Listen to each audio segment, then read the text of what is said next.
তো খুব ভালো লোক আমাদের ওখানে দাঁড়িয়েছে, আমার বর্ধমানে যিনি দাঁড়িয়েছেন খুব ভালো লোক। কে? দিলীপ ঘোষ। তিনি আবার আমাদের ওখানে দাঁড়িয়েছে বর্ধমানে ভোটেতে। তো রমজান মাসে আমাকে দাওয়াত দিলে, কীর্তি আজাদ আমাকে বললে আসছে, আপকো আনা পড়েগা। তো আমি উর্দুতে কিছু বক্তব্য দিলাম ওনার সামনে कि आप हमारे प्रार्थी हैं, तो आपके विपक्ष में जो है वो हमारा दिलीप बाबू है। तो একটা জিনিস হবে, যদিও জিতে যায় কুদরতের বালাতে, আল্লাহ যদি জিতিয়ে দেয় তো বর্ধমান জেলার মানুষ দুধেতে সোনা কিন্তু পাবে। পাবে না? পাবে না? পাবে। কি বুঝলে? বাজার ভালো। যাই হোক, তো আমি রোজার মাসে দেখলাম একজন চাচা দাঁড়িয়ে আছে। তো আমাদের গলসি বাজারে একটা টেবিল নিয়ে বসেছিলেন উনি, তো তাকে দিচ্ছে মানে কিছু মাল আছে, খাবার দাবার। চাচা এটা ইফতারি করবে আর ঈদের কিছু খরচ করবে। আমরা তুই কবে থেকে ইফতারি বুঝলি বে? বড় কষ্ট লাগে, মুসলমানকে তাড়িয়ে দেবো, গঙ্গা পার করাবো। কষ্টের বিষয় শুনেলেন মুসলমান। আজকে যদি দ্বীনি ইলম থাকতো মুসলমানের কাছে, কখনো মুসলমান হারামের দিকে ছুটতো না। দ্বীনি ইলম কেন ফরজ, কতটা ফরজ? আপনাকে মৌলবি হতে হবে না, মৌলবি হওয়ার প্রয়োজন নাই, মুহাদ্দিস হতে হবে না, মুকারির হতে হবে না, হাফেজ হতে হবে না, কারি হতে হবে না, মুফতি হতে হবে না। আপনি অতটা ইলম হাসিল করুন যতটা করলে হারাম হালালটা চিনতে পারে, দ্বীন আর বদ্দীন চিনতে পারে, শিরক আর বেদাত চিনতে পারে, কুফরি চিনতে পারে। বেঈমান কাফেররা যে জালটা আপনার উপরে ছুড়ছে, সেই জালটা যেন আপনি আপনার ইলমের দ্বারা দেখতে পারেন। মুসলমান হারাম হালাল কি বুঝেছে এটাই বুঝিয়ে দিই।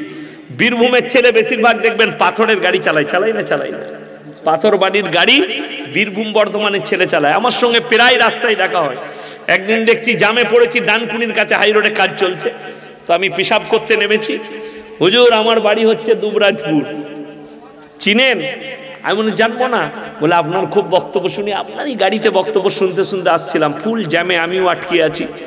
তো অনেকক্ষণ কথা বললো। তো সবাই জানে মুসলমানদের ছেলে লরি চালায়, ট্রাক চালায়, হাই রোডে দাঁড়িয়েছে, হোটেলে ঢুকেই বলছে এক বোতল মদ দে।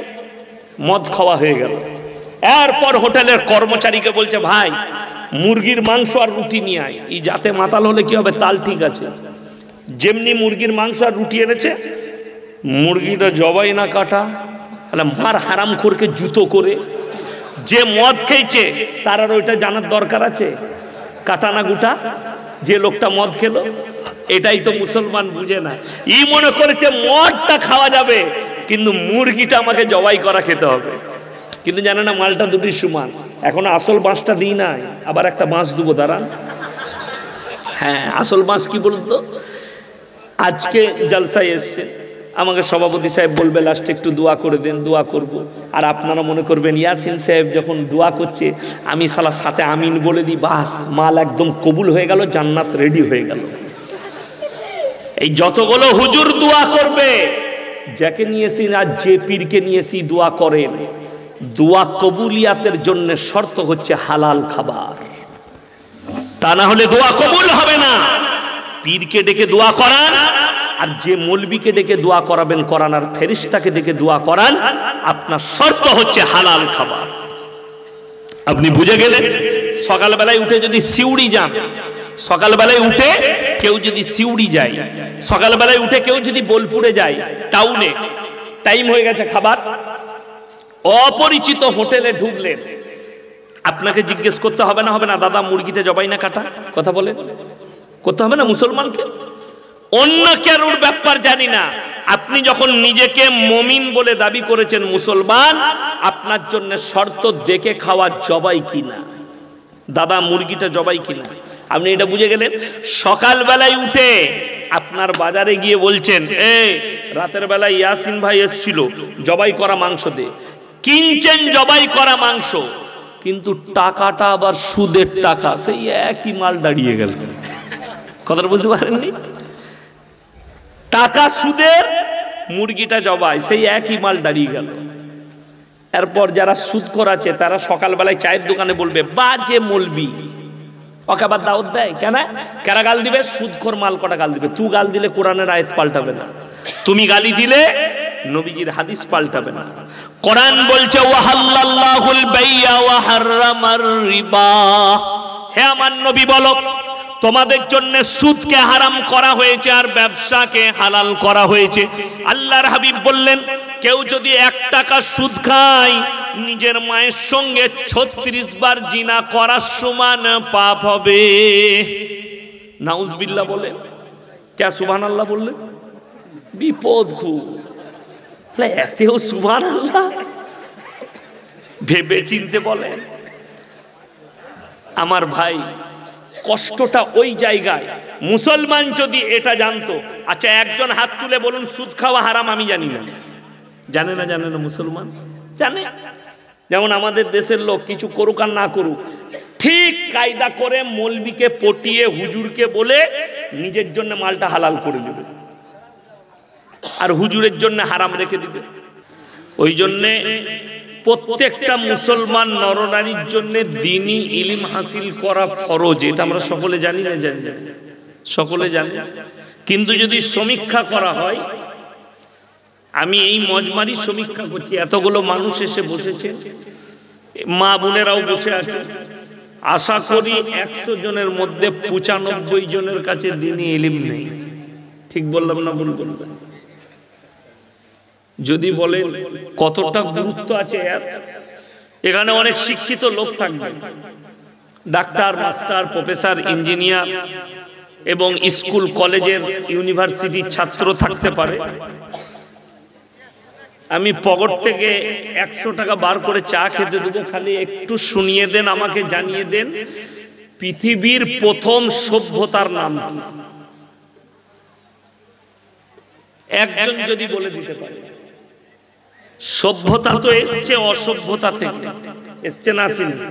বর্বরতার যুগ ছিল, মানুষ অজ্ঞ ছিল, সভ্যতা পেয়েছে।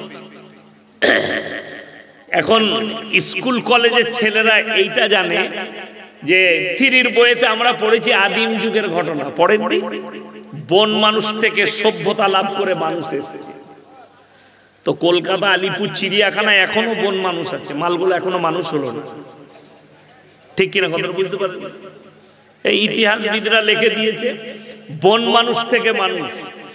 গায়ে লোম ছিল, গাছের পাতা তারা পোশাক পরত, কাঁচা মাংস খেত, গাছের ডাল তাদের হাতিয়ার ছিল। ইতিহাস লিখে দিয়েছে। আমরা মৌলবীরা যখন কোরআন হাদিসের গবেষণা করেছি তখন দেখতে পাচ্ছি যে লিখেছে সে গাঁজা খেয়ে লিখেছে, আর অল্প স্বল্প খায়নি, 14 কেজি গাঁজা খেয়েছে। তা না হলে ওই রকম ইতিহাস লেখা যাবে না। আর আল্লাহ তাআলা কোরআনে আছে, প্রথম সৃষ্টি আল্লাহ নিজের হাতে হযরতে আদম আলাইহিস সালাতু ওয়াস সালামকে করেছেন। জোরে বলুন সুবহানাল্লাহ। তিনি কিন্তু কোনো বন মানুষ ছিলেন না, তিনি ইনসান ছিলেন। আল্লাহ কোরআনে বলেছেন ওয়ালাকাদ কাররামনা বানি আদম। তিনি একজন মানুষ, আল্লাহ নিজের হাতে সৃষ্টি করেছেন, রেখেছিলেন জান্নাতে। আর জন্ম থেকে শুনে আসছি বন মানুষ থাকে কোথায়? জঙ্গলে। আমি যদি কেউ চ্যালেঞ্জ নেন, আমি চ্যালেঞ্জ ছুড়ে বলছি, আমার জিন্দেগির কামাইটা তাকে দিয়ে দেবো, 10 বছর সময় দেবো, যা খরচা হবে আমি দেবো, একটা বন মানুষকে খালি মানুষ করে দেখিয়ে দাও। চ্যালেঞ্জ একদম, আমি জিন্দেগির কামাইটা তাকে দিয়ে দেবো। তো এখনো যদি কেউ থাকেন বলুন প্রথম সভ্যতার নাম কি? আমি পকেট থেকে 100 টাকা বার করে দেবো। আছে? হ্যাঁ থাকবে, আছে। টাকাগুলো রাখাই আছে আমার পকেটে, আমি এগুলি দিয়ে দেবো। 100 টাকা চা খেতে দেবো, সকালবেলায় উঠে দুবরাজপুরে গিয়ে দামি চা খাবে, 100 টাকা দেবে। কিন্তু যদি ইসলামকে জিজ্ঞেস করেন, পৃথিবীর ইতিহাস তুলে দেখুন, প্রথম সভ্যতার নাম হচ্ছে মিশরের মুসলিম সভ্যতা। জোরে একবার বলুন সুবহানাল্লাহ। প্রথম সভ্যতার নাম মিশরের মুসলিম সভ্যতা।